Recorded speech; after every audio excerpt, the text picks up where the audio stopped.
Hello, hello, hello, and welcome to Out of Office. This is your weekly news show for the ski industry, I guess the snowboard industry, bike, climbing, rock throwing, child launching, whatever. I mean, this is the spot where you're going to hear about it if it has to do with the outdoors and the outdoor industry. So, this week, we've got a bunch of stuff to talk about. We're going to start because I think people are sick of hearing about Freeride World Tour at this point. It's over. It's done with. This is the last time I'm going to talk about it until next season, probably, although I'm sure I'll figure out a way to work it in there somewhere. It went down last week, and basically we have our winners. Nobody that won on the day ended up winning the overall, but that's to be expected. That's just how it goes, especially with the last comp of the season at Verbier. Very, very good event. Super solid skiing. I will say, not the event I was really expecting, but it's the event that we got. I'm super impressed with the runs that the winners laid down. I really feel like this was kind of just like, this is the last one. We're going for it. Let's not kill ourselves. Like, that's basically what it seemed like to me. That being said, congrats to everyone that took a win on the day, but we're going to call out specifically those that won overall, and I have the list right here.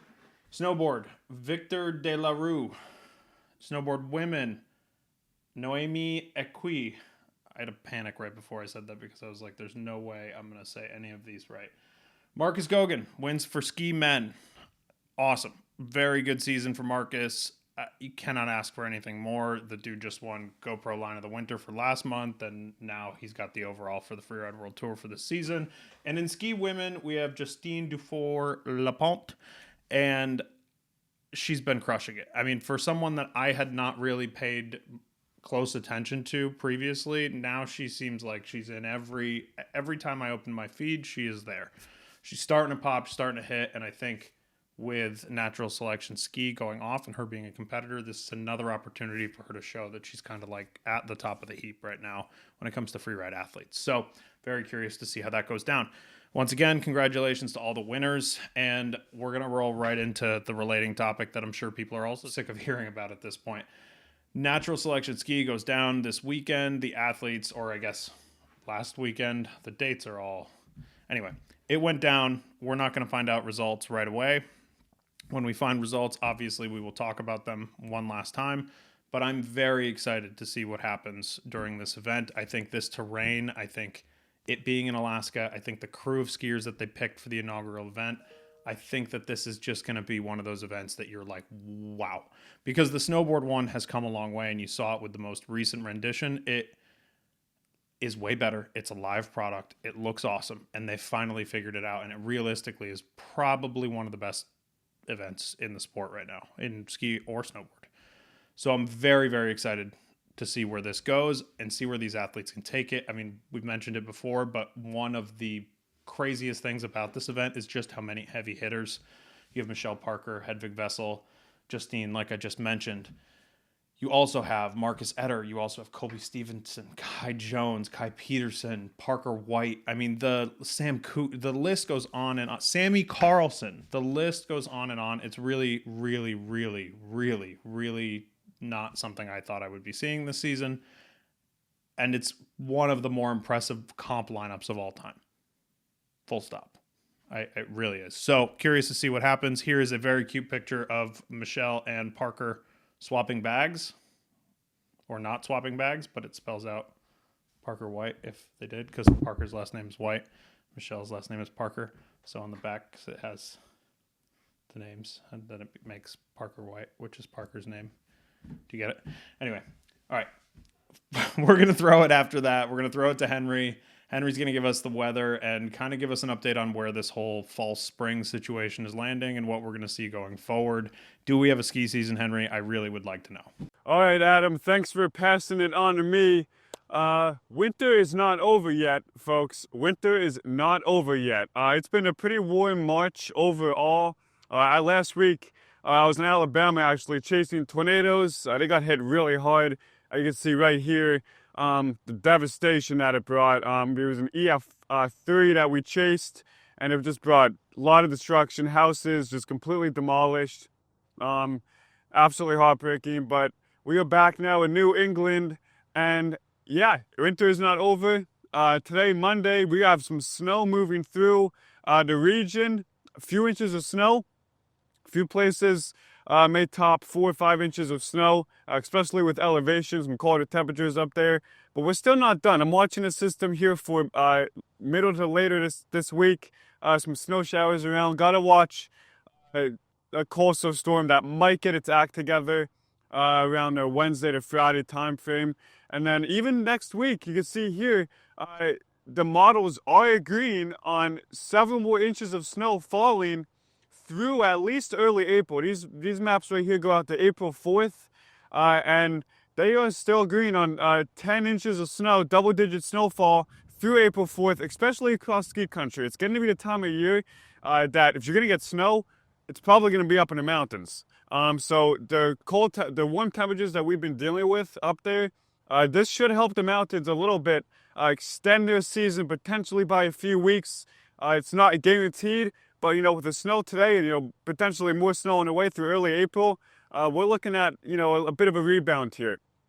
Colder temperatures this week, 30s up across northern New England, 40s in southern areas, but the highest elevations again this time of year staying on to those colder temperatures. And a lot of troughing in place. You can see here a lot of troughing coming from Canada across New England, and I think that's gonna some systems are gonna ride along that boundary and impact New England. I'm not seeing any blockbuster storms, but I think we're gonna have a few light to moderate snow events for the ski resorts, and that will help extend the season a little bit as we head into April. A lot of pond skimming events next week, and I know Burke Mountain's having a pond skimming event. It should be a great weekend for that. Not seeing too much wind in the forecast. It is a generally pretty weak systems, but I'll keep an eye on that and keep you updated. But yeah, winter's not over yet. Cold and chilly and a stormy pattern through at least early April before we probably warm up for good. But I'll keep you guys updated. Yeah, we got more snow on the way, and winter is still hanging on. So thanks, Adam, and back to you. Last couple things for this week's news. We're keeping it really simple, really slim. A lot of places are closing. A lot of places, the last weekend was the last weekend in New England for the season. You look at places like Otis Ridge, that is like habitually open or closed depending on the day. We're talking about one of the smallest resorts in New England, so of course. But it's coming to that time. The ski season is winding down. There's a lot of places that are still looking pretty good out east, but there's a lot of places that are looking pretty bad. Like Plattekill posted that picture and they were like, we're not done yet. And it looks like this. It's like 60% grass, buddy. I think we're almost done. It's really insane to me to see how, and obviously I know Plattekill is not technically in New England, but we're not going to get stuck on that right now. There's a lot of resorts that got some snow out of this last cycle this past weekend. Not enough to really make things crazy, but there might be some stuff in the forecast that lets us ski a little bit longer. I think the scene at Mount Washington right now looks really good, although there is a lot of green up there too. So I'm curious to see how much longer of a ski season we get. I hope it continues a little bit longer, but if we're being honest, I think spring skiing is my favorite skiing, but it's almost bike time. It's time to go ride bikes. The last thing that we're going to end on today is Sea Otter is in the coming week here, and that is where the bike industry announces all of their new product. It is where all the big launches happen for the season. What is going to change in bike this season? We talked about in the past that, the last couple of years have been very weird as a bike shop, right? Like if you're a bike shop owner, you're trying to figure out how to navigate the waters going forward and figure out what the industry actually has an appetite for. We went through seasons of people doing 2-for-1 deals on premium level mountain bikes. We went from everything being on closeout to everything being back in stock to everything quickly leaving stock again. And then now it's only in certain things. We also have to deal with the fact that there are going to be price increases this season. And I think that is going to impact the industry in a lot of ways. You talk about in the kids bike sector, which is like your main first entry point to getting people onto riding bikes. It's like you got to sell them a kid's bike. Kids bikes from a lot of these major brands are going up in the range of $30 to $75 per bike with no changes to the bike whatsoever. And that's purely based on, one, just overhead costs. These companies are spending too much money and not making enough money. Also going to be impacted by tariffs, which we talked about on the last episode. And I think the biggest thing more than anything else is that the market has been so volatile over the last couple seasons that No one has the same ability that they used to predict what their bike season is going to be like. If you're a shop owner right now, I'm very curious to hear what your take is on where things are at and how you navigate what your buys look like, because we're seeing a lot more service, a lot less people buying new bikes. We're selling used bikes, never sold used bikes before. And this is my shop specifically. Like, bike is just in a weird vein right now. How do you predict what you do going forward when the industry has not shown any level of consistency over the past few seasons? Now, I think there's a lot of things that are going to change in the positive. Companies getting better technology, upgrades. There's a couple cool bikes that are going to launch very soon that we'll talk about, but very, very interesting stuff in the bike season for this upcoming year. I don't know what it's going to look like, but I'm curious to hear you as the consumer, and also you if you work at a shop or own a shop. Like, what does that look like when you're going in to buy your product for your showroom floor for next season? How do you plan it? Are you just going off of last year because last year was weird too? Or are you going off of, God, I hope you're not going off of COVID year. Anyway, let me know what you think. Very, very curious. The last thing I will mention is, if you are a brand and you are watching this, keep watching. If you are not a brand, you can keep scrolling if you want to. But if you are a brand and you want to be included in the biggest gear guide that's ever been made, it will be featured exclusively here on YouTube. And there is going to be a lot of cool stuff in that gear guide. If you would like to submit something, please reach out to me or anyone on the team, and we will get you entered.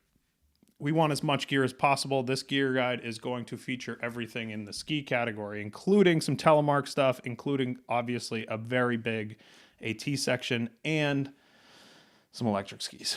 Obviously, we'll include bindings, touring bindings, all that good stuff, ski boots across the board. This will also include things like sunglasses. It will include backpacks. It will include clothing like shells. It will also include things like base layers. It's also going to include things like just gear that makes your experience better, or maybe even makes your experience worse. There's a couple of those in there for next year, and I'm very excited to share those. But this is going to be the biggest gear guide project that's ever been made, at least in the ski industry. It is going to be totally different than anything we've ever done, and honestly, anything anyone's ever done. So this whole ending bit here is really just an announcement for the biggest gear guide that's ever been made.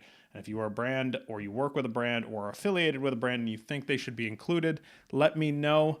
This is a very open-ended question. If you can think of a brand that you would like to hear more about, you'd like to hear us talk about in this guide, please drop it in the comments. Talk to you next week on Out of Office. Thank you so much, and see ya later. Bye.